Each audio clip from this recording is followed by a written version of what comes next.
Welcome to the Story Tinker Podcast, a place for in-depth analysis of webtoon stories. Co-hosted by sharp, witty, and dare I say, thirsty fans, we dive deep into every episode, analyzing character struggles, relationship development, and of course, theories.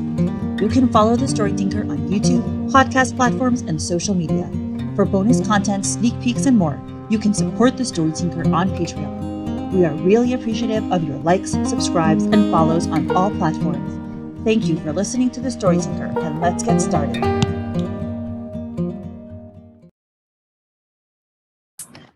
Okay, hi everyone, and welcome to episode 44 of the Purple Hyacinth podcast on the Story Tinker Culpable Confession. And today we have Inspirashamul and Fwoot.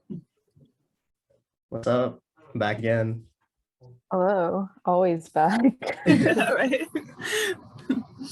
All right, so we have just ended. We are coming off of the infamous 43, and which, whose number is burned into our memories. And we start off with Lauren running out of the cave through the rain, obviously, because this drama must be accompanied by rain.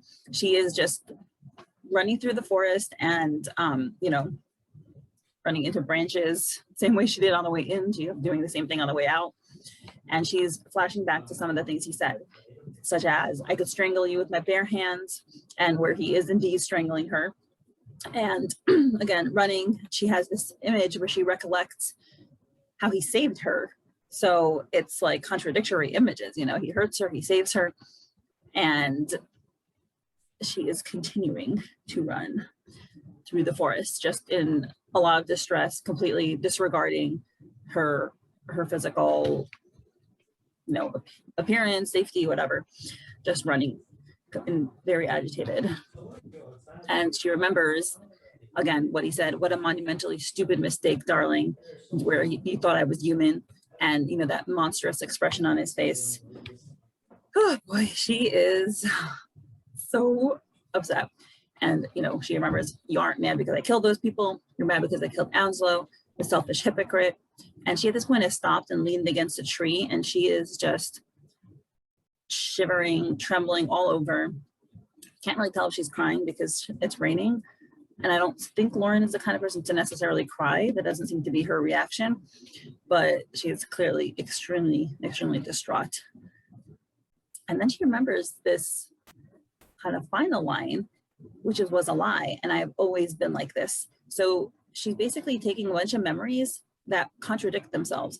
Like the terrible aspects of Kieran and the nice aspects of Kieran are all mixing up in her head. And she is trying to make a cohesive whole. I don't know if she's necessarily trying to make a cohesive whole at this point, but she recognizes that there's a contradiction in Kieran. Mm-hmm. I mean, Lauren herself has never really had to deal with this type of violence before, she herself, because although she knows Kieran is the Purple Hyacinth, she isn't a murder victim. So the gravity of what Kieran is capable of and what Kieran has done, I just assume hasn't really hit her fully yet, because all that she's personally seen herself has been a better side to Kieran than whatever he was actually doing right before. In her mind, Kieran is flirtatious, teasing, annoying, but in a lovable way. But this is a reminder for her that this is who Kieran really is, and that creates conflict in her, because the image she has of Kieran in her mind is different from the image of Kieran that she just witnessed. Yeah, very well said, because she knows intellectually that he's a murderer, an assassin, but she's never seen him personally do that. So it's very different to know something, like a detail about someone, versus witnessing it and experiencing it. And she's leaning against the tree, shocked, wide-eyed, and grabbing her throat, obviously where he choked her. And it's continuing to rain. We have a forest shop, and we see her, looks like a little bit of time later, going through the streets of Ardhalis, looking like a wreck, You know, she is not wearing her coat. It's raining. She has no wind protection. She doesn't care about getting wet, clearly. And you see the onlookers on the street looking at her because she is disheveled, bruised, soaking wet, and obvious, and also the way she's moving, obviously, like she looks very torn apart, and you know, she's not walking like a normal person would be. She's also still in uniform, like not fully in uniform, but she is wearing her police outfit, and she does have her badge. She's holding her coat, so people are probably like, why is an APD officer walking around like this? But the biggest thing that she's missing is her mask, right? Which is the defining out like piece of an APD officer. So she's completely exposed both in her professional and personal like situation here. Yet no one is, people are looking, no one's actually going and helping her or stopping her or doing anything like that. She's just going through in the middle of the street, which is painful to you. Well, I think also probably her position stops them, because if someone's in like official position, or they're like, you know, the police is normally the one that has in like kind of like a higher position than citizens. So they probably feel awkward, you know, going over to someone who has more power over them and saying, hey, do you need help? Or, and also besides the fact, like most people don't stop someone who was like, you know, agitated on the street. I remember when I was a teenager, I was on the subway and this woman was crying on the subway, and she was like maybe in her 30s and I was like 18, and I asked her, oh, can I help you? And she was like, no, you can't help me. Like, obviously I don't know her. I don't know what she was crying about. She was like, she said it nicely, but she's like, leave me alone. Like, I can't, there's nothing I can do to help her, you know? So, so I think that's another reason that people tend to like leave people alone, and they don't know what to say, and they're awkward and they're uncomfortable. I mean, there's so many things like that. It's a funny memory. And you see the look in her eyes, and she's just devastated. And Lauren is normally confident, and she walks, you know, with her shoulders back, and she walks with like power, and she's just lost in awe. She's a shell.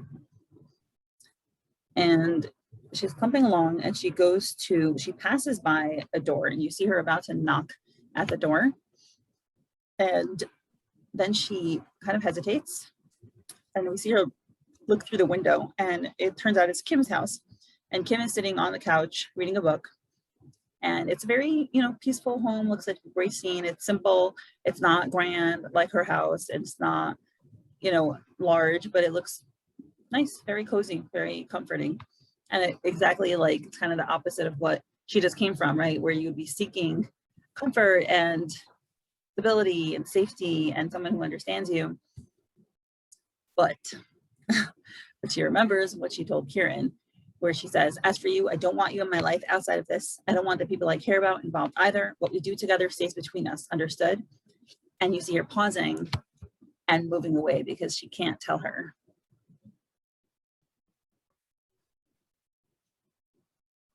It's painful.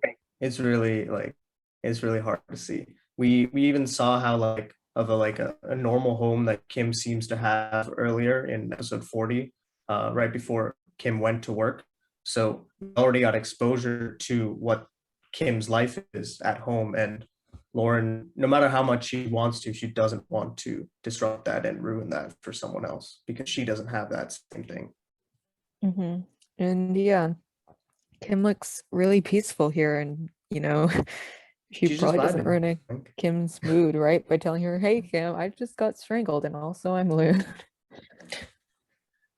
Yeah.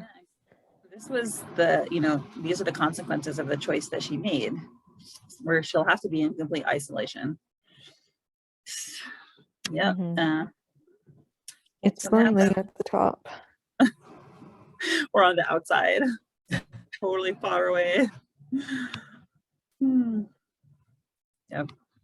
And you know, you just see like she looks so lonely. That's the good word, outside there. And she turns away, and then you see where she's decided to go.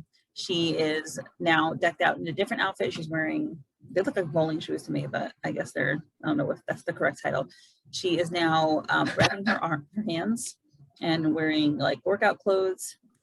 She slams her locker, looks like a locker, that she slams shut. and she's in the APD, and you can see she's in their workout room, and she's heading towards a punching bag. So this is, a way for her to take out her frustration through physical stuff, which, earlier I said I don't think she's the type to cry. Like, I don't think she's the type to break down and cry. Like, she probably expresses her anger like this. And you see the stitches on her arm that Kieran literally just stitched last night. Like, it's such a contrast between what happened and like last night, and their closeness, and her sleeping in his house and taking care of her, coming in the morning, bringing her stuff, and then what just happened. It's night and day, and that's what makes it so stark. I think the episode 97 was 2 days ago instead of just a day ago, because Harvey's funeral was in between. Pretty sure it's the same day though, because so she had she was at his house, and then the next day she dressed up in the uniform to go to his funeral. But at the funeral, she got the newspaper that showed what happened, and then she ran straight to his cave. I think that's the funerals episode 39. The murders are episode 40. Yeah, I think he murdered them that night, like when he was gone. Yeah, he murdered them the night of Harvey's funeral, but she found out the morning after. At the funeral? Am I mixing up the timeline? No, because there was a speech, right? Yeah, they went to the speech. Yeah, we met the royals. Okay, whoops. Sorry about that. Sorry. No, that's okay. Yeah, I barely remember the days, to be honest. Like, yeah, I'm surprised I remember that. Yeah. Okay.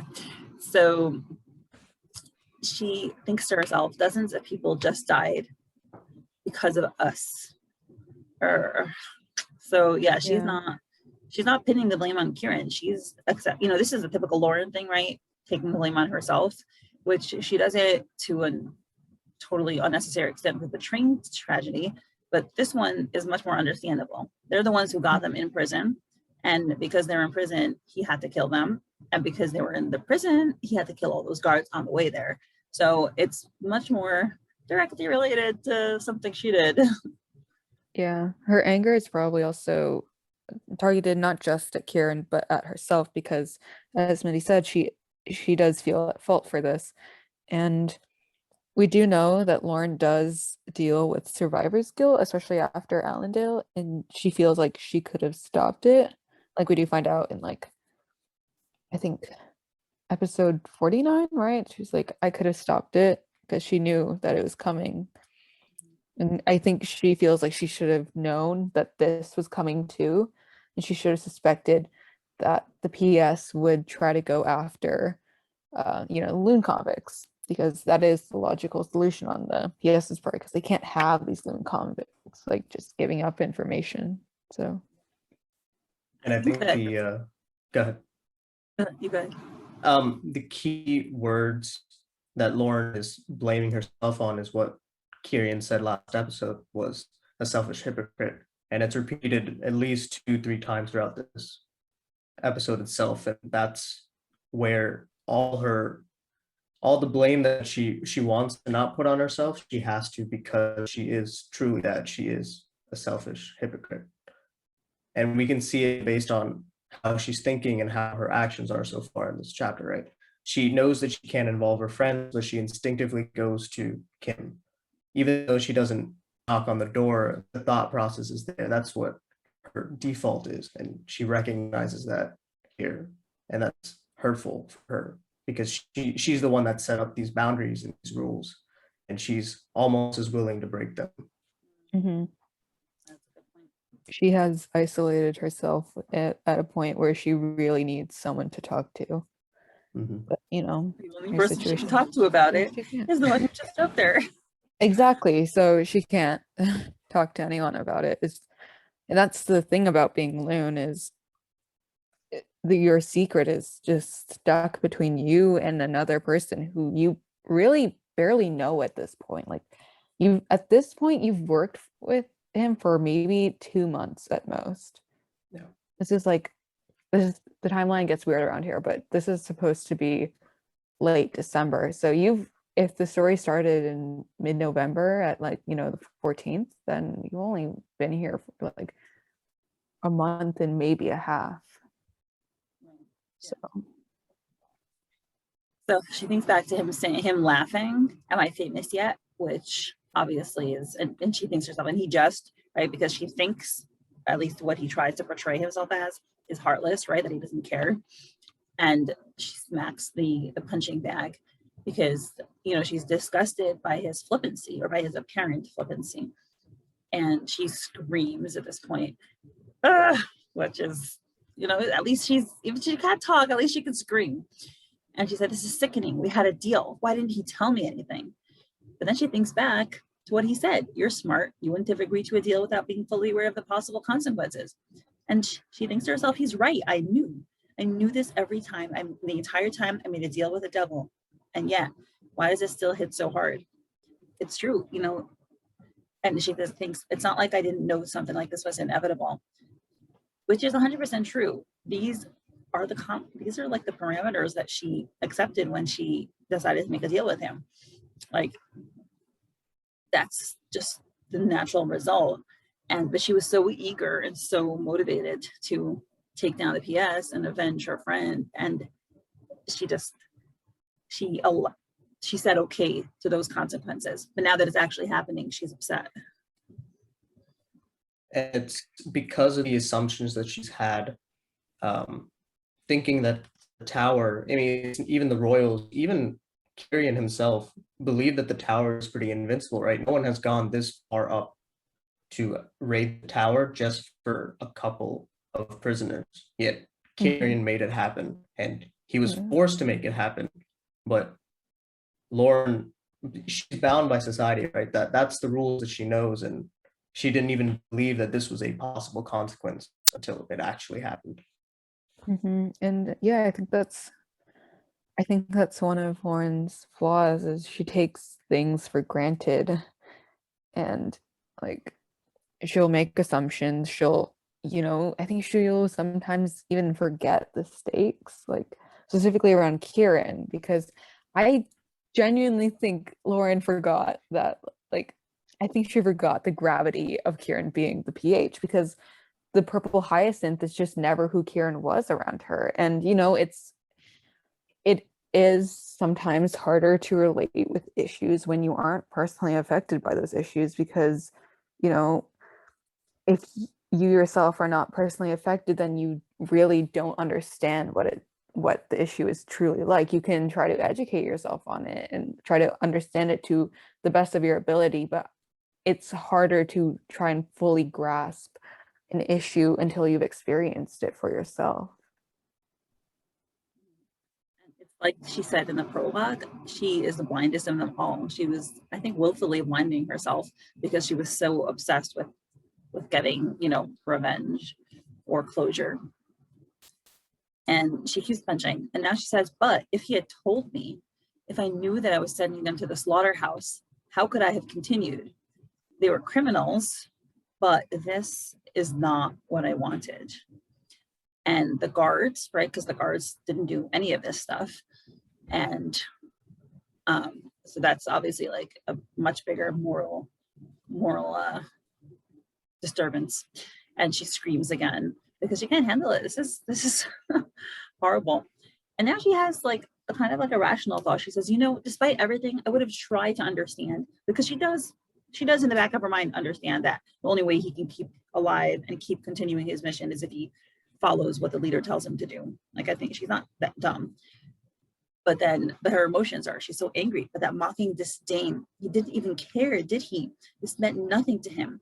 Why did I even bother? And all along she's pummeling the bag so hard that her stitches snap.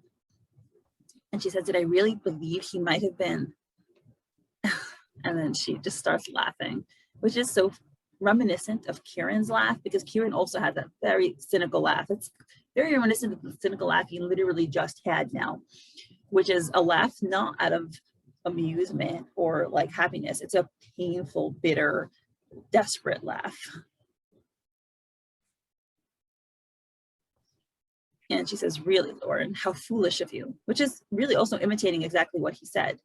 He said, really, did you really think I was? And she said, thinks he's a monster. And again, flashing back to him choking her. And she said, he went too far. Again, punching all the while. And then she thinks back to like maybe probably the most painful part of what he says, where he says, you aren't mad because I killed those people. You're mad because I killed Anslow. And she denies it at first. She's like, this is not all about Anslow. Even if he survived, but his words are just echoing in her head, selfish hypocrite. And at this point, she stops and she just, is huffing and puffing for a while.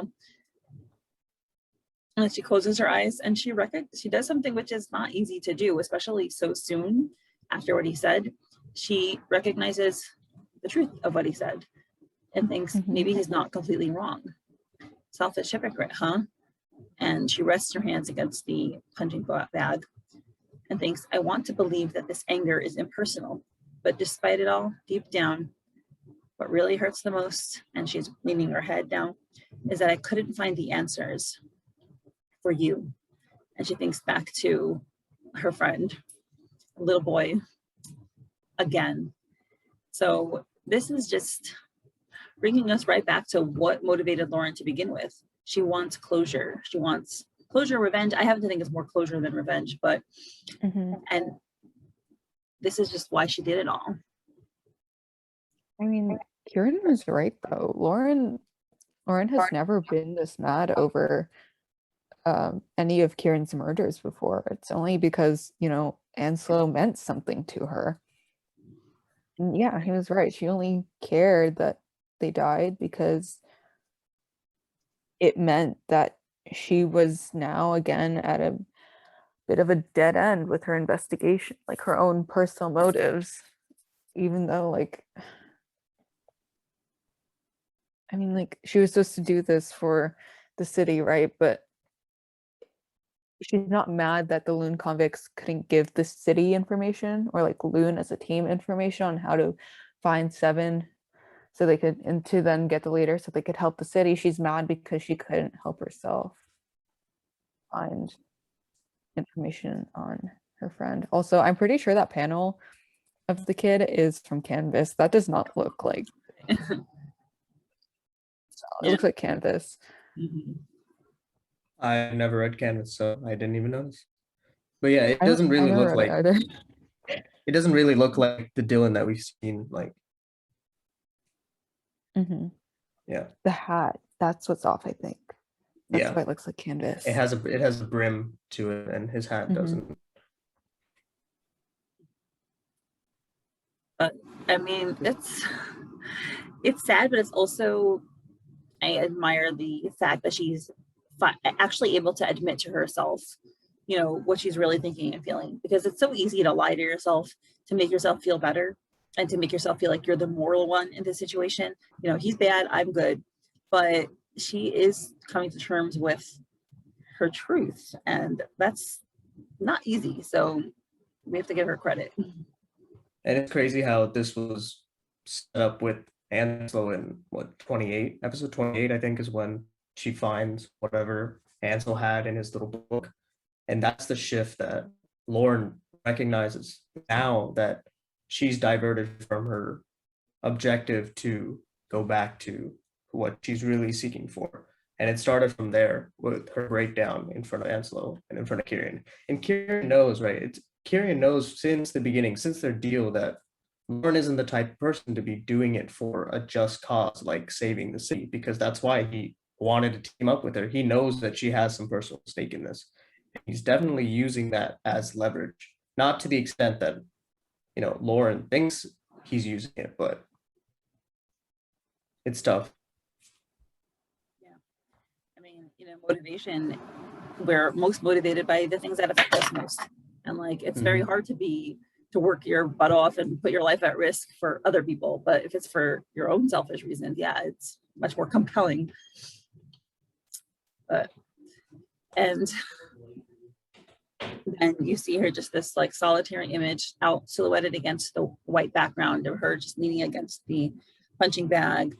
Very, very well done. Really portraying the loneliness that she feels and kind of like the overwhelming burden of what just happened. And really, I think the overwhelming burden of her guilt and self-criticism. And she thinks, I'm sorry. And like, it's so sad. Like, she's apologizing to someone who is, presumed dead for 10 years. And it's just still ever present in her mind. It's still like he's standing in front of her. And then she thinks, but even if I might have gone too far, he also, and she punches again, and then more of her stitches are coming undone and bleeding all over the place. And then her hand is trembling, and that she's, huffing and puffing.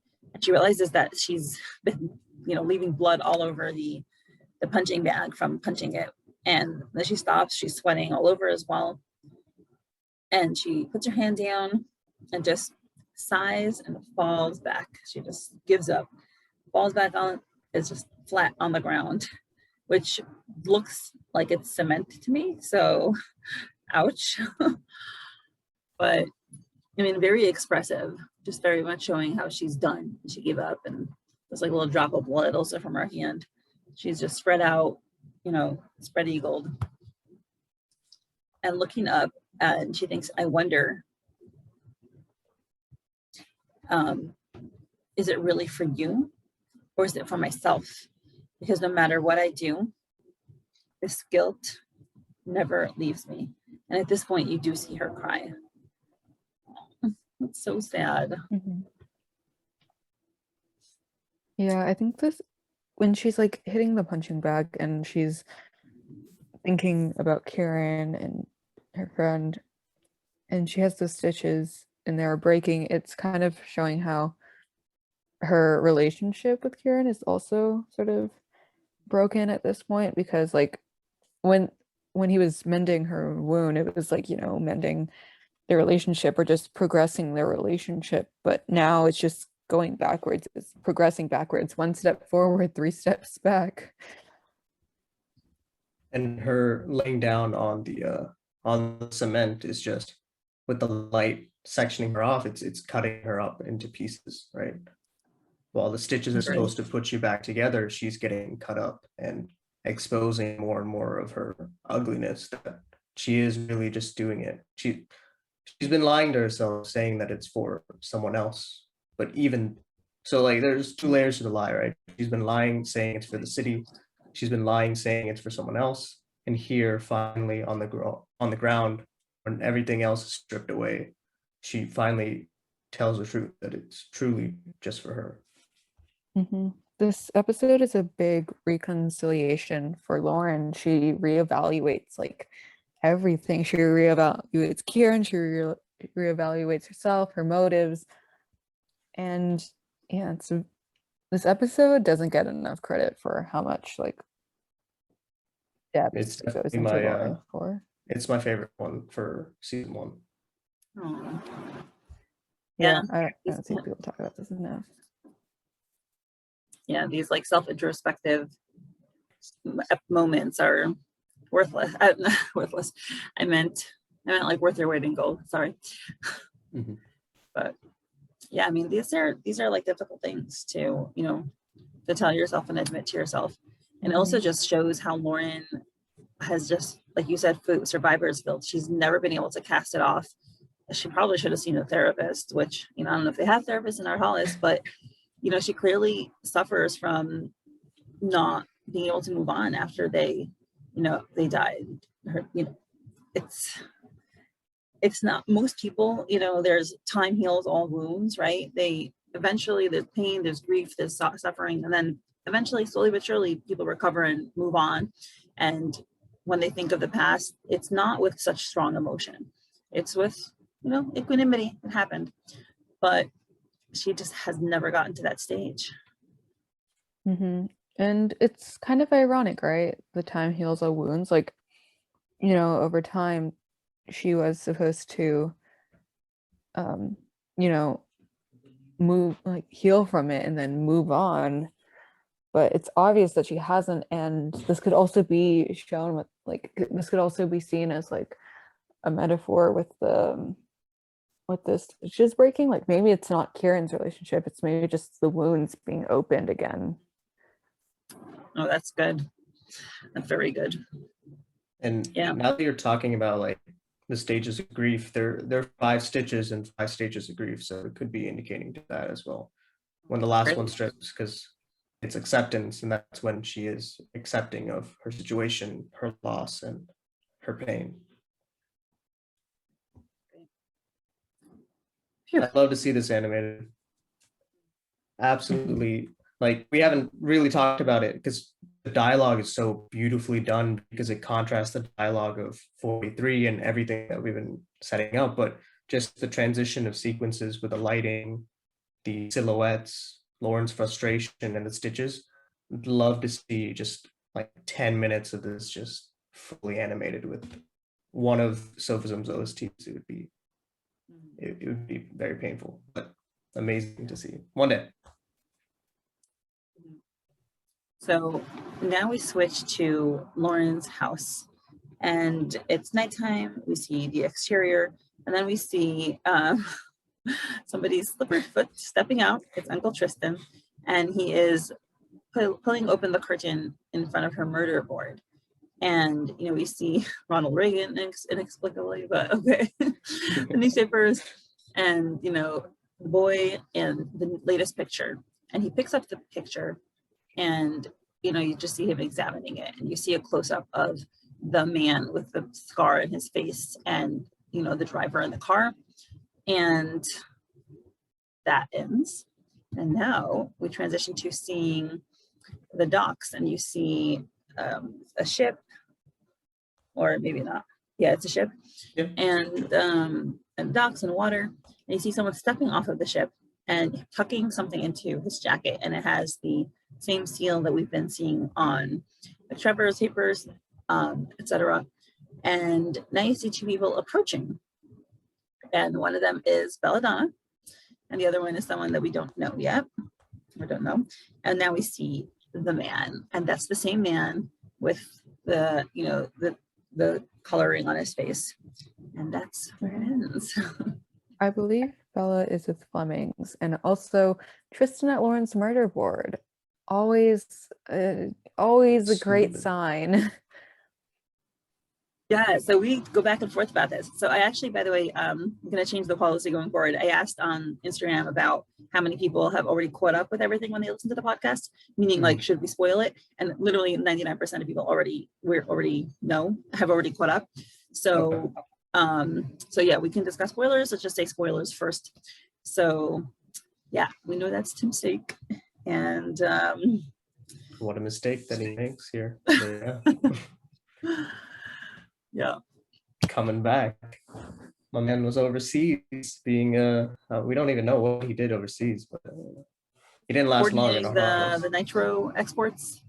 Yeah, I believe so. I think that was just a small part of what his plans were, because even Belladonna didn't know exactly what he was doing. I wonder if it was related to why Kieran went overseas, which we find out later. Do we know if Kieran actually knew who Tim Sake was? Yes, we found out during the circus arc he didn't know him. He didn't know him, okay. Because Kieran doesn't know everyone on there, but like the ones that we know for sure that he knows is Belladonna, because they have that personal relationship, but outside of that. Mm-hmm. Yeah. Man, I actually haven't reread this episode in maybe a year. So like this, like since season 2 came out, when I like reread everything in a binge. Yeah. I haven't binged the series since season 2 came out. Wow, and that was in July, so it has been almost a year. Oh my gosh. Yep. Today's the 8th, so we're like, it came out about on a month away. 14th. So like 11 months. It was really good coming back to it though. Like there's a lot of self-reflection that Lauren does in this episode, and it's like it feels like such a good character growth moment for her, because she's actually like taking a moment to think about what's going wrong. And I think, I don't know, like maybe it's just where we are in PH. I would like some characters to be doing that right now. Yeah, Like, I think you all need to reflect on your actions. I think this episode itself was a really good self-reflection, even better for me than what she had with March at the graves. Like I really enjoyed that episode, but this one I always come back to, especially because this relates Oh, to yeah. Kieran as well. Because Oh, Kieran yeah, has a similar definitely. shot of him on the ground after the Phantom Sight puts him through I feel like, some hurt. yeah, I feel like the difference is, sorry, one second. Mhm.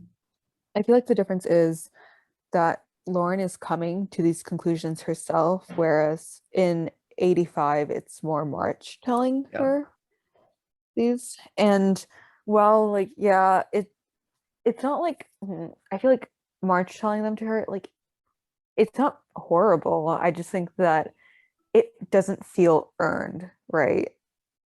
Because this, I think it's more engaging when Lauren actually, like, she experiences something and she takes something away from it, but March was more telling her a lesson from like his own experiences rather than hers.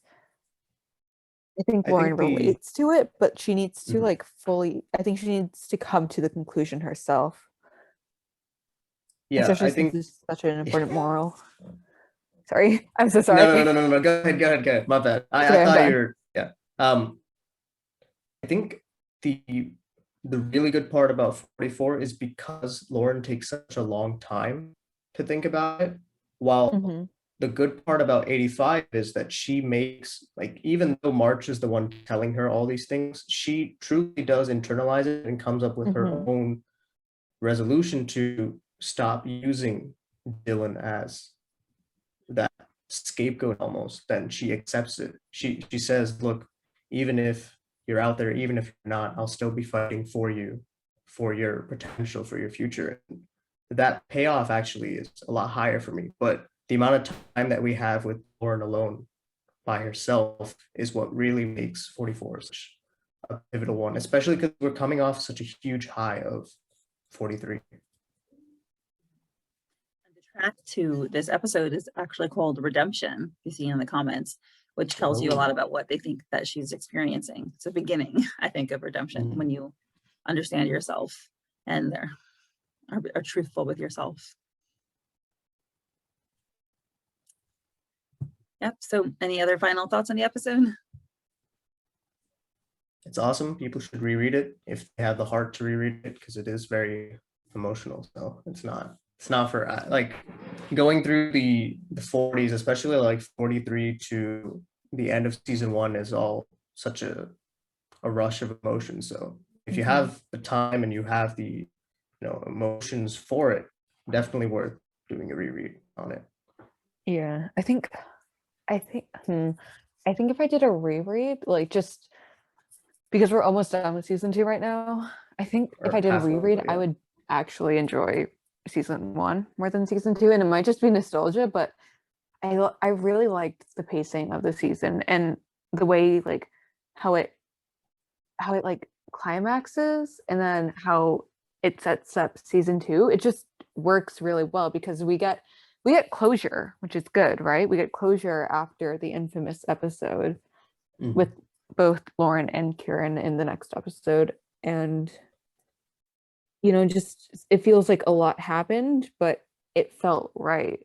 And everything, like, it didn't feel forced at all. It felt like this is the only natural place it could have gone to. There was no other option. Like, Lauren needed to have this moment. If she didn't, the story wouldn't work at all. The twist in season 1, since we're not done with season 2 yet, I won't like say that season 2 is lower, but the twist with the picture in season 1 is remarkably done by our authors. Just amazingly done, because we're put into not Lauren's perspective, but the reader's perspective, because what Lauren and the reader thinks are two separate things, starting from Anslow's moment, which is an amazing separation that Soph and F kept up till the end of season 1 when we got the flashback. And I don't know if we've had that moment already in season 2 or we haven't yet.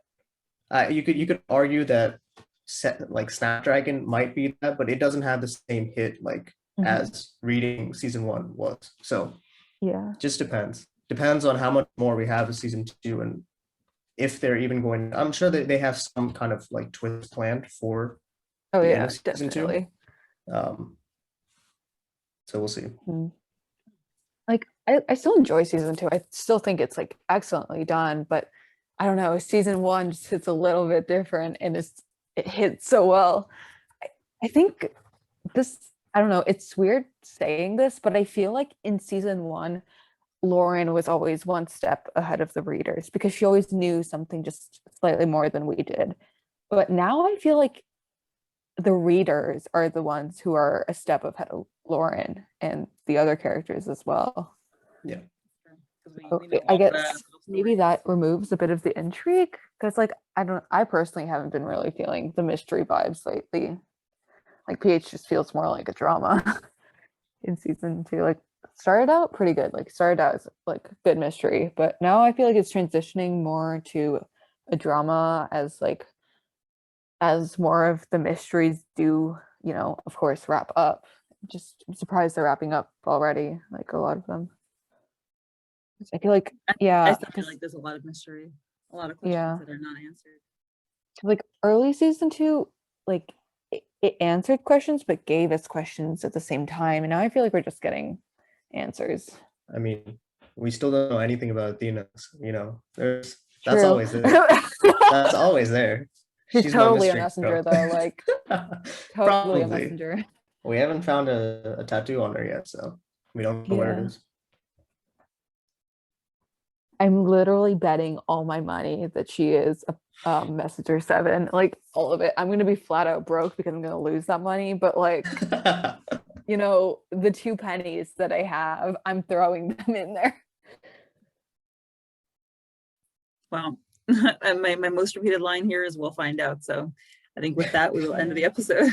Well, thank you so much for coming on. This was great. Thank you. I appreciate it. Thank you for having us. As always. Thank you much. Have a good night. Thank you so much to my career patrons: Susie, Lady Libris, Lily, Jenny, Haley, Maria, Molly, Veronica, Emily, Joe, Rochelle, Saucy Talgos, Meg, Ann Rose, Priya, Alexa, Misty, Laura, Joanne, Patty, Jen, Imelda, Esther, I'm Watching You Towards Poppy Seed, Marie, Jen, Emily, Jean, Jen, Erin, D, and Kay. Your support is truly appreciated.